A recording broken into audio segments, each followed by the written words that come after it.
하나님을 가까이 하는 것이 우리 믿음의 길을 걸어가는 성도들에게 있어서 최고의 축복인데, 오늘 주께로 가까이 나아가는 이 은혜의 성가를 들으니까 정말 우리 영혼이, 우리 삶이 하나님께로 더 가까이 나가는 그런 영적인 그런 체험을 하게 되었습니다. 우리 귀한 찬양으로 섬겨주셔서 너무너무 감사합니다.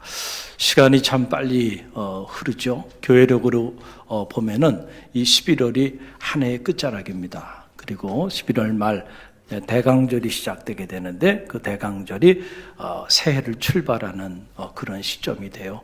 특별히 한 해의 끝자락, 이 감사의 계절을 우리가 맞이하고 있는데, 한 해를 감사함으로 잘 매듭을 지시고 또 감사하는 마음을 가지고 새로운 새해 꿈을 가지고 새롭게 출발하는 우리 갈릴리교회 모든 성도들이 되시기를 간절히 바랍니다. 제 마음에 이렇게 드는 생각이, 그래, 다른 것은 다 잃어버려도 감사만큼은 잃어버리고 싶지 않다. 할렐루야. 마지막 우리의 생명의 에너지가 다 고갈되어지는 그 마지막 순간에 내가 마지막 뱉을 수 있는, 마지막 남길 수 있는 말, 하나님의 은혜에 대한 감사가 아니겠는가. 할렐루야. 어떤 경우에도 감사를 잃어버리지 않는 성도들이 되시길 바라고요. 그런 마음으로 옆에 있는 성도들 바라보면서 서로 축복하며 이렇게 인사합니다. 하나님의 은혜 감사합니다. 하나님의 은혜 감사합니다. 하나님의 은혜 감사합니다. 할렐루야. 그 은혜 늘 기억하고 감사하며 사시길 바랍니다. 오늘은 하나님을 믿었더라, 하나님을 믿었더라 라고 하는 제목을 가지고 잠시 말씀을 나누길 원합니다. 여러분 중보기도 많이 해주셔서 지난 주간에 제가 기도 피정을 다녀왔습니다. 늘 가는 것이죠. 원주에 있는 명성 수양관, 그곳에 가서 2박 3일 동안 아내와 함께 기도하고 그리고 왔습니다. 제가 그것을 사랑하는 이유 중에 하나는 거기는 개인 기도실이 있어요. 그래서 그 개인 기도실에 가서 참 기도할 때마다 하나님 부어지는 은혜가 있어요. 지난 한 해를 이렇게 돌아보니까 정말 모든 것이 하나님의 은혜였더라고요. 감사하고, 또 대망의 새해 하나님 어떻게 섬겨야 할까요? 기도하다 보면 하나님이 비전도 주시고 또 영적인 깨달음도 주시고 통찰력도 주시고, 할렐루야. 그래서 짧은 기간이었지만은 기도하면서 많은 은혜를 받고 또 꿈을 가지고 이렇게 내려올 수가 있었습니다. 제가 받았던 은혜의 한 자락을 여러분과 함께 이 시간 나누기를 원합니다. 다니엘, 우리가 너무도 잘 아는 인물이죠. 이 다니엘이라고 하는 이 인물, 특별히 근본 2박 3일 동안 기도 피정을 하면서 첫날부터 하나님이 이 다니엘서를 저에게 읽게 하셔서 2박 3일 동안 다니엘서를 붙잡고 몸부림치며 기도하다가 제가 돌아왔는데요.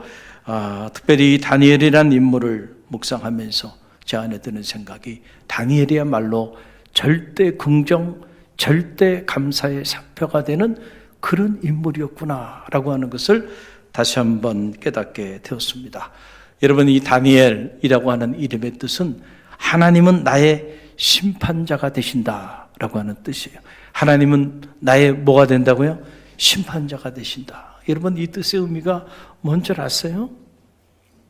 하나님만이 나의 옳고 그름을 판단하시는 유일한 분이시고, 하나님만이 내 인생에 저주의 문과 축복의 문을 열고 닫을 수 있는 그런 유일한 분이심을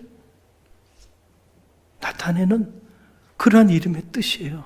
정말 다니엘의 삶을 돌아보면 다니엘이 정말 그런 믿음 의식을 가지고 살았던 하나님의 사람이었음을 알게 돼요. 여러분, 기원전 605년에 바벨론이라고 하는 제국에 느부갓네살 왕이 있었는데, 이 느부갓네살 왕이 예루살렘을 함락합니다. 그리고는 요즘 말로 말하면은 강제 이주 정책, 강제 이민 정책을 사용한 거예요. 그게 무슨 말이냐면, 당시 유대인들 중에서 특별히 외모가 출중하고 그리고 지혜와 청명이 남다른 그런 어린 소년들을 발굴해가지고 그들을 강제로 이제 바벨론으로 끌고 간 겁니다. 목적은 하나죠. 거대한 제국을 다스리기 위해서는 바벨론 사람들만 가지고는 부족하다고 판단했던 거예요. 그래서 비록 그들의 입장에서 보면 이방인이지만 유대인들 중에 똑똑하고 총명하고 또 외모도 출중한 인물들이 있단 말이에요. 그래서 그들을 데리고 가가지고 교육을 시켜서 이 바벨론 제국을 다스릴 때 행정 관료로 그들을 세운 거예요. 참 놀라운 일이죠. 오늘날 우리 대한민국도 하지 못하는 이민 정책을 하고 있는 거예요. 대단히 적극적인 이민 정책을 사용하는 거죠. 여러분, 미국이라는 나라가 오늘처럼 그렇게 강대국이 될 수 있었던 비결 중에 하나는 이 적극적인 이민 정책을 사용했기 때문에 그래요. 전 세계에서 우수한 인재들을 다 유학생으로 받아들이고, 그리고 그 중에서 똑똑한 친구들은 장학금도 주고 영주권도 주고 시민권도 주고, 그래서 미국이라는 이 거대한 나라를 위해 살게끔 만들어버린 거예요. 그래서 전 세계 우수한 인재들은 다 거기가 있는 거예요. 그러니 오늘날 이 어마어마한 제국을 이루는 동력이 된 거죠. 우리나라도 빨리 바뀌어져야 된다고 저는 생각합니다. 적극적인 이민 정책을 쓰지 않으면 참 미래가 불투명하다, 이런 생각을 갖게 되는데, 참 이 말씀을 묵상하면서 놀랍다. 이미 느부갓네살 왕은 그 기원전 600년에 이런 일들을 행했구나라는 생각을 하게 돼요. 그래서 거대한 제국 바벨론이라고 하는 엄청난 제국을 다스리는 동력으로 삼았습니다. 그때에 노예로 선발되어 끌려간 소년이 다니엘이라고 하는 그런 인물이에요. 그런데 이 거대한 바벨론 제국이 로마도 망하지 않습니까? 제국은 영원하지 않죠. 영원할 것 같았던 이 바벨론 제국이 페르시아라고 하는 나라에 의해서 이제 멸망당하게 돼요. 그 페르시아라는 새로운 제국이 등장하고, 그 페르시아 제국에 다리오 왕이라고 하는 인물이 등장하게 되는데, 이 다리오 왕이 가만히 보니까 다니엘이라고 하는 인물이 평범하지가 않는 거예요. 너무너무 신실하고 그리고 너무너무 총명한 거예요. 그 다리오 왕이 다니엘을 흠모하기 시작했어요. 다니엘을 너무너무 사랑했어요. 다니엘을 너무너무 청해했습니다. 그래서 다리오 왕이 이제 페르시아라고 하는 대제국을 다스리기 위해서 전국에 120명의 관료들을 리더로 세웁니다. 그리고 그 위에 3명의 총리를 세워요. 그 3명의 총리 중에 한 사람으로 발탁된 인물이 누구냐? 다니엘이에요, 다니엘. 그런데 성경을, 이 다니엘서를 자세히 읽어보면 다리오 왕이 얼마나 다니엘을 사랑했는지 그 사랑이 절절히 느껴져요. 야, 정말로 사랑했구나. 비록 신하이지만 이렇게까지 흠모했구나라고 하는 사실을 알게 돼요. 그 총리 셋 중에 가장 자신의 신복으로 생각하고 총애했던 인물이 다니엘이었어요. 자, 그러니까 주변에 있던 총리들과 120명의 고관들이 그 사실을 알았을까요? 몰랐을까요? 알게 되죠. 알게 되니까 어떤 일이 벌어졌을까요? 여러분, 우리가 잘하는 거 있잖아요. 시기하고 질투하는 거. 야, 참 누군가 총애를 받으면 가만히 내버두질 않아요. 그 사람을 어떻게 해서라도 끌어내리려고 하잖아요. 그래서 이 총리들과 나머지 120명의 관료들이 다니엘을 모함해서 다니엘을 무너뜨리고자 몸부림을 칩니다. 그 이유는 하나예요. 시기와 질투 때문에 그래요. 굴러 들어온 돌이 박힌 돌을 빼는구나. 저놈을 반드시 우리가 끌어내리자. 하나가 된 겁니다. 그래서 뒷조사를 하는 겁니다. 요즘 청문회 하면은 별의별 뒷조사를 다 해서 있는지 없는지 다 모아다가 다 만천하에 드러냈잖아요. 허물을 찾는 거예요. 그런데 어떻게 된 일인지 다니엘은 허물이 없었다는 거예요. 할렐루야. 평범한 인물이 아니죠. 그러다가 보니까 다니엘이 하루에 3번씩 자기 하나님을 향하여 기도하는 모습을 발견하게 된 거야. 아, 바로 이거다 생각을 하고는 그들이 잊지도 않았던 금령을 하나 만듭니다. 다니엘을 죽이기 위해서. 그리고는 다리오 왕 앞으로 나갑니다. 그 다리오 왕에게 말하는 거예요. 왕이시여, 지금부터 30일 동안 왕 외에 다른 신이나 다른 사람에게 절을 하거나 도움을 구하는 이가 있으면 반드시 그 사람을 우리가 사자굴 속에 집어넣어서 죽게 하자는 거죠. 근데 다리오 왕이 제국을 건설하면서 왕권을 강화해야 하는 이런 상황에서 그 얘기를 들어보니까 나쁘지 않거든요. 그래서 좋게 여겨서 그 금령에 왕의 어인을 찍은 겁니다. 지금 이 일이 일어난 이후에 오늘 본문의 말씀이 전개되고 있는 것을 보게 됩니다. 여러분, 자, 10절 말씀이 바로 이 사건 이후에 일어난 일이에요. 저와 여러분이 함께 10절의 말씀 함께 읽어봅니다. 다니엘이 이 조서에 왕의 도장이 찍힌 것을 알고도 자기 집에 돌아가서는 윗방에 올라가 예루살렘으로 향한 창문을 열고 전에 하던 대로 하루 3번씩 무릎을 꿇고 기도하며 그의 하나님께 감사하였더라. 아멘. 이 한 절의 말씀을 수없이 묵상하고 또 묵상하고 또 묵상해 왔지만 근본 이 비전 기간을 통해서 이 말씀이 제 가슴에서 떠나질 않았어요. 이 다니엘서 6장 10절 말씀은 외워야 되겠구나. 그리고 다니엘서 이 6장 10절의 말씀은 외울 정도가 아니고 완전히 내 삶의 각인을 지켜서 이 말씀이 나를 움직이는 실제하는 동력이 되게 해야 되겠구나. 이런 생각을 다시 한번 갖게 되었어요. 사랑하는 성도 여러분, 이 다니엘서 6장 10절의 말씀이 여러분의 삶을 움직이는 힘이 되시기를 간절히 바랍니다. 제 안에 드는 생각이 그거예요. 어떻게 그 지경에서 다니엘이 여전히 기도의 자리를 지킬 수 있었을까? 라고 하는 이 물음이 제 안에 다시 물밀듯 밀려왔어요. 여러분, 말이 그렇죠. 30일만 기도 안 하면 되는 거 아닙니까? 그렇잖아요. 지금부터 30일 이내에 왕의 어떤 다른 신이나 다른 사람에게 도움을 구하는 그런 일을 행하는 자는 사자굴 속에 집어넣자고 지금 금령이 내린 거예요. 자, 그러면은 우리가 쉽게 생각해 보면 아니 30일만 기도 안 하면 되잖아요. 그렇잖아요. 간단한 문제 어떻게 보면 30일 동안 기도 안 하면 아무런 문제가 없는 거예요. 그런데 여러분, 다니엘의 모습을 보세요.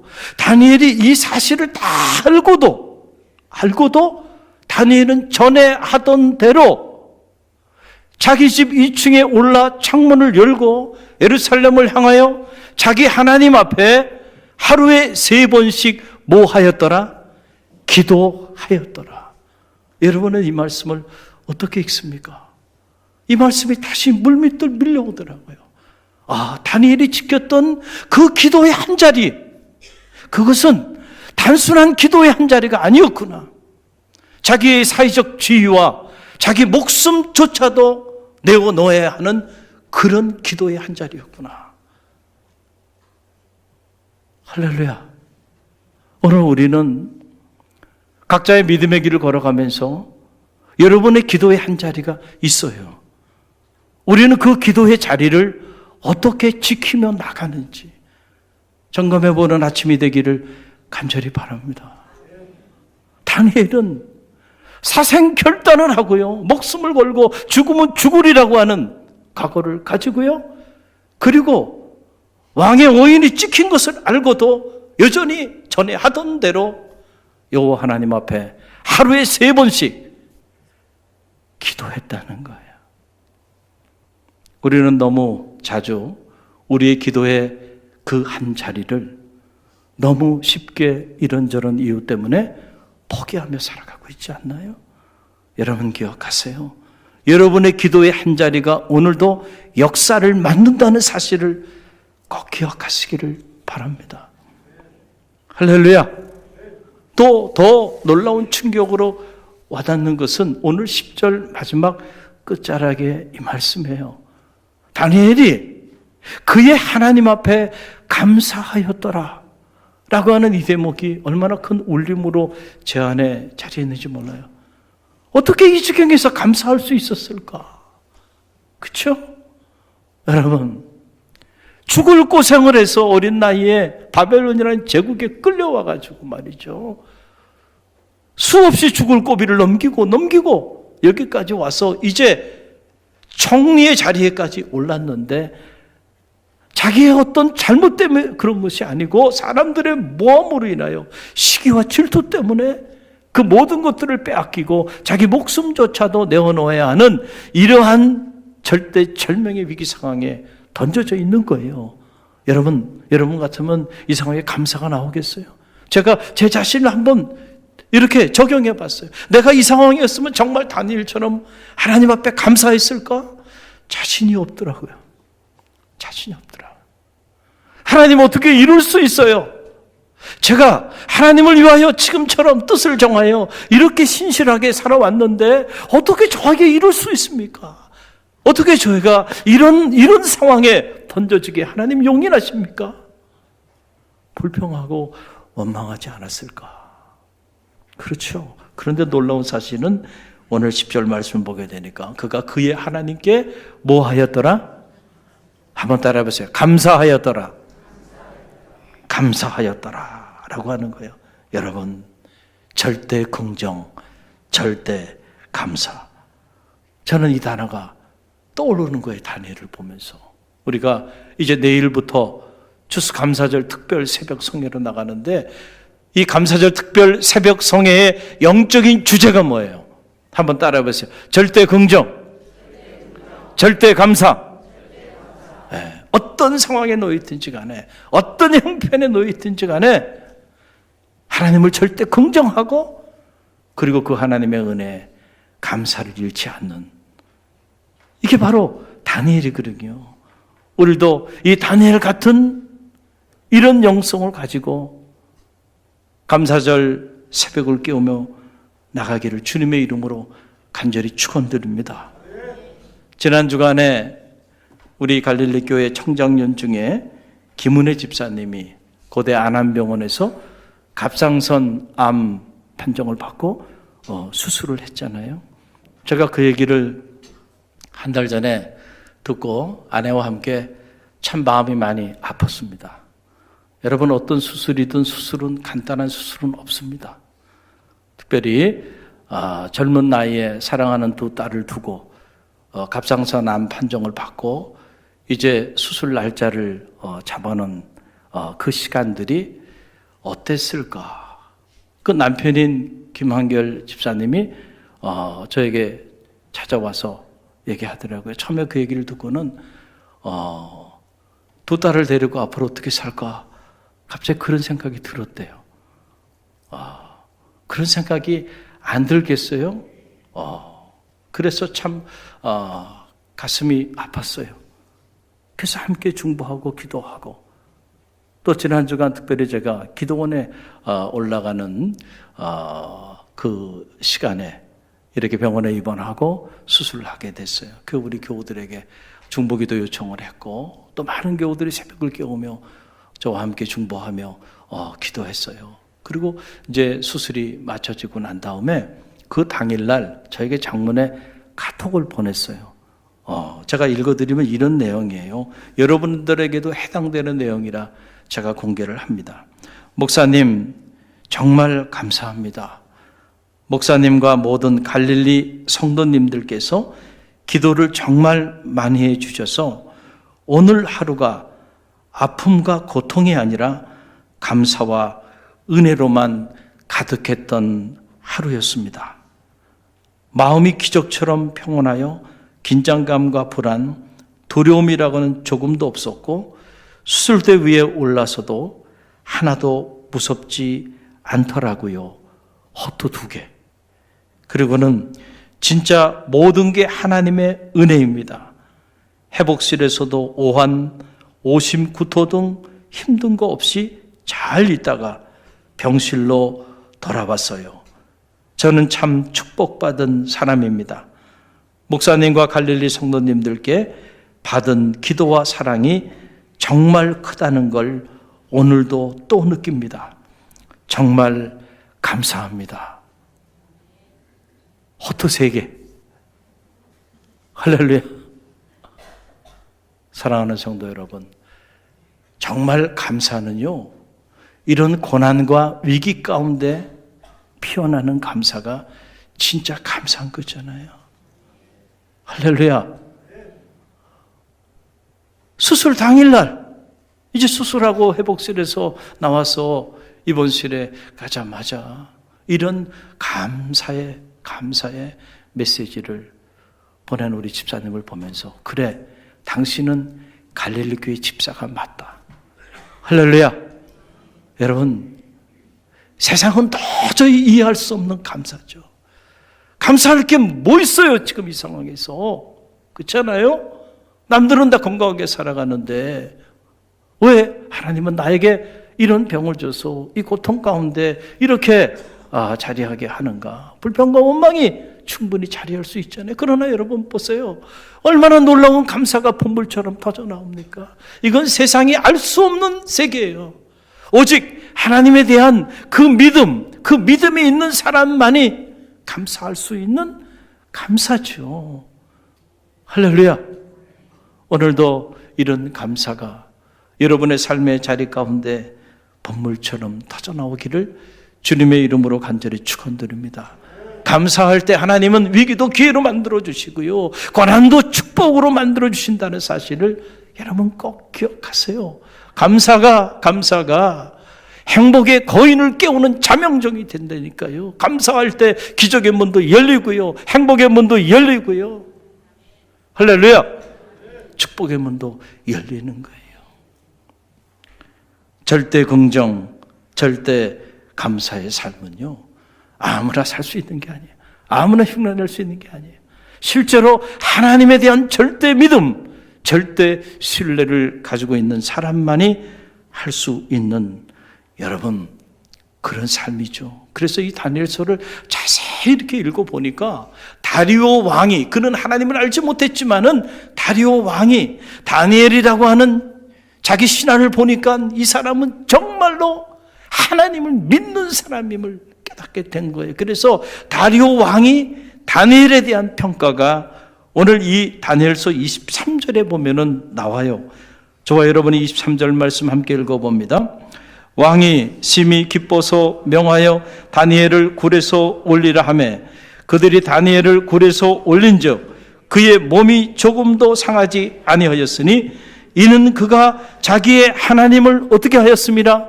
믿었음이었더라. 아멘. 다리오 왕이 다니엘에 대한 평가입니다. 다리오 왕이 너무너무 다니엘을 사랑했어. 그런데 그만 자기가 이 금령의 오인을 찍어가지고 다시 되돌릴 길이 없는 거예요. 그래서 이 다니엘서를 읽어보면 다니엘을 사자굴 속에 집어넣고는 잠을 자지 못하는 거예요. 식음을 전폐하면서 너무너무 안타까워하는 다리오 왕의 모습이 이 다니엘서에 기록되어 있어요. 야, 정말로 다니엘을 흠모하고 청애하고 사랑했던 왕이었구나. 그래서 그 다음날 다리오 왕이 직접 사자굴에 찾아간 겁니다. 어떻게 됐는지 가보니까 말이죠, 다니엘이 살아있는 거야. 할렐루야. 그래서 사람들을 시켜서 빨리 다니엘을 꺼내게 했어요. 다니엘이 올라왔는데 보니까 털끝 하나 그 몸이 상하지 않은 걸 보고 다리오 왕이 하는 말이에요. 저는 그의 하나님을, 이는 그의 하나님을 믿었음이었더라. 할렐루야. 저가 그의 하나님을 믿은 이 믿음 때문에 오늘 사자굴 속에서도 털끝 하나 상하지 않고 저가 이렇게 살아날 수 있었구나. 할렐루야. 저는 여러분의 믿음이 증명되기를 간절히 바랍니다.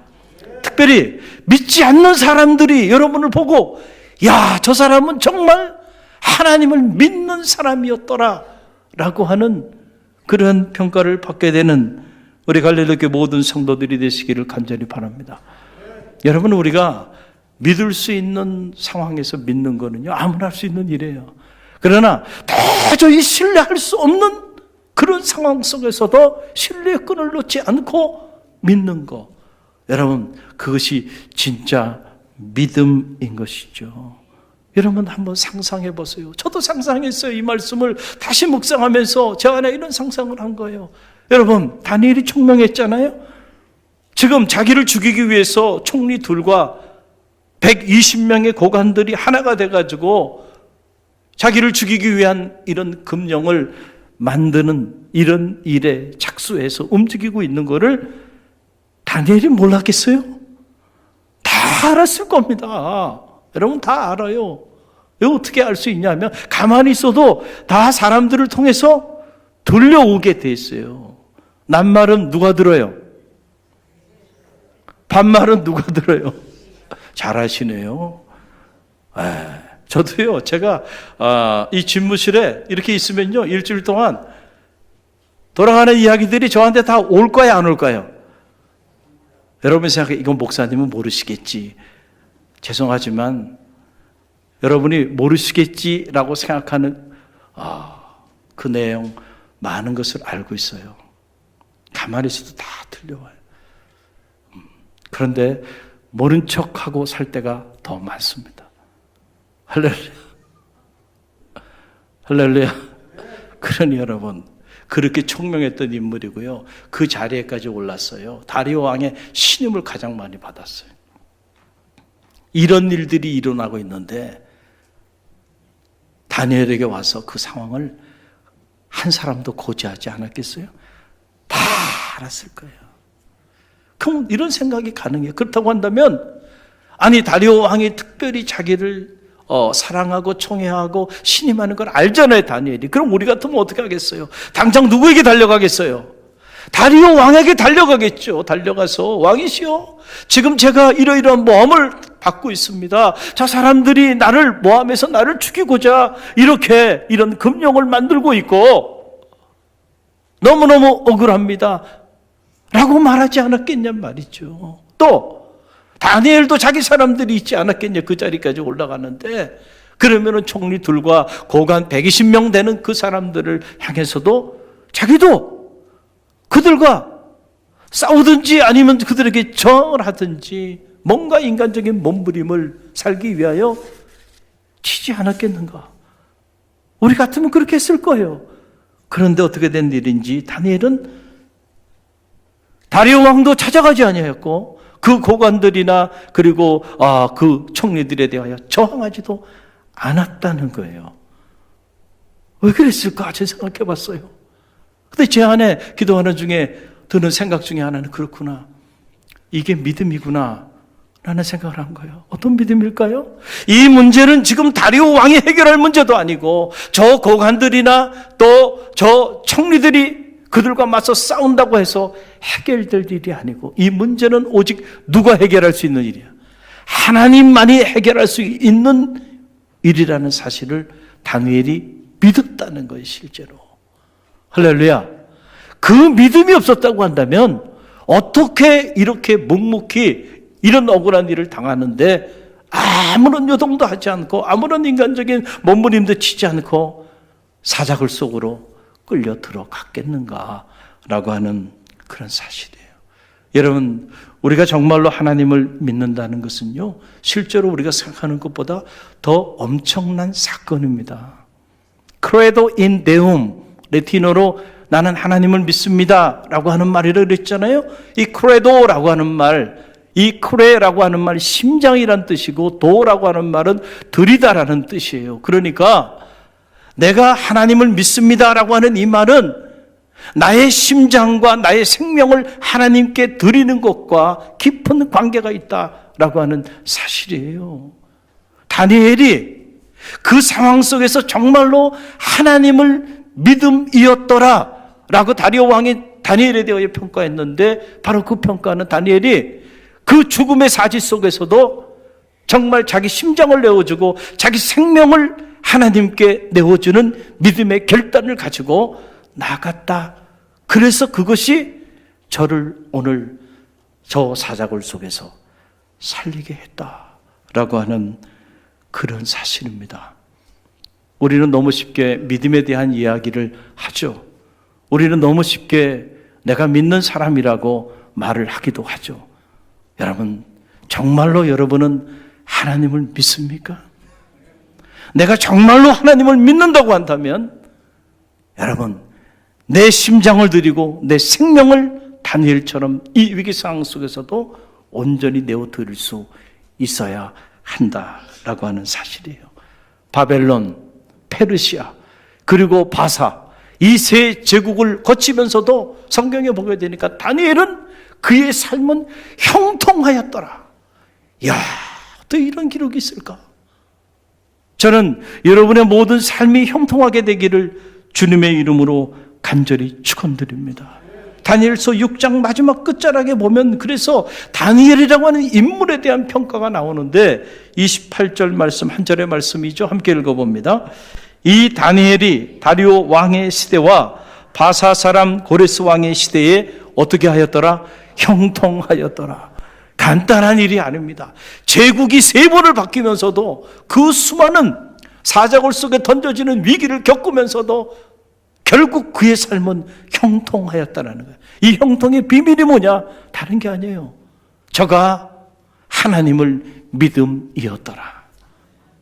이 믿음이 저와 여러분의 믿음이 되기를 간절히 바랍니다. 오늘 이 아침에 여러분의 인생에 어떤 문제를 가지고 나왔습니까? 어떤 분들은 건강의 문제로, 어떤 분들은 직장의 문제로, 어떤 분들은 경제적인 문제로, 사업의 문제로, 또 진로의 문제로 이런저런 많은 인생의 문제들을 가지고 여러분들이 오늘 이 아침 이 자리에 나왔는 줄 알아요. 여러분은 그 문제를 해결하기 위해서 지금 무엇을 하고 있습니까? 인간적인 몸부림을 치는 것도 중요하지만 여러분의 인생의 문제를 근본적으로 해결해 주실 이는 사람이 아니고 하나님임을 믿으시길 바랍니다. 그래도 인데움, 저가 하나님을 믿음이었더라. 내일부터 추수감사절 특별 새벽 성회가 절대 긍정, 절대 감사라고 하는 영적 주제를 가지고 한 주간 6번의 새벽 집회로 나가게 됩니다. 저는 바라기는 여러분이 모든 스케줄을 뒤로 하고요, 이 절대 긍정, 절대 감사, 정말 하나님을 믿는 믿음을 가지고 이 감사절 특별 성회로 나가는 성도들이 되시기를 바랍니다. 그럴 때 다니엘과 함께 하신 하나님, 여러분에게도 함께 하여 주실 줄로 믿습니다.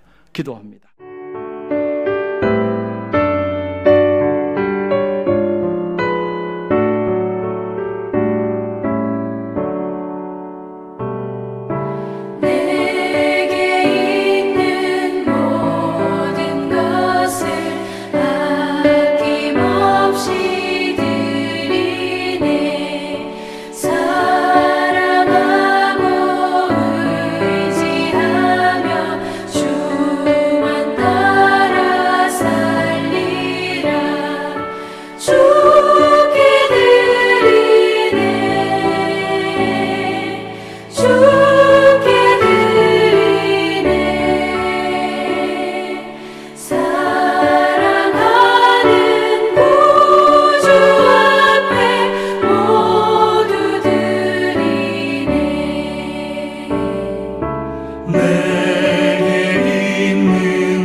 지금은 우리 주 예수 그리스도의 은혜와 하나님 아버지의 만극하신 사랑하심과 성령의 감화 감동하심이 절대 믿음, 절대 감사, 절대 긍정의 자세로 오늘도 다니엘처럼 기도의 한 자리, 감사의 한 자리를 지키며 나가기를 결단하며 세상을 향해 나가는 주의 백성들 모리회와 오늘 갈릴리 교회 세 가족으로 보내주신 김만봉 집사님, 이정재 성도님 모리회와 저들의 삶의 자리 위에, 그리고 사랑하는 우리 갈릴리 교회 모든 성도들, 저들의 삶의 자리 위에, 사랑하는 모든 가족들 위에, 그리고 우리 갈릴리 교회와 오늘 우리가 품어야 하는 이 지역과 이 민족과 세계 열방 위에 지금부터 영원까지 함께 하시기를 간절히 축원하옵나이다.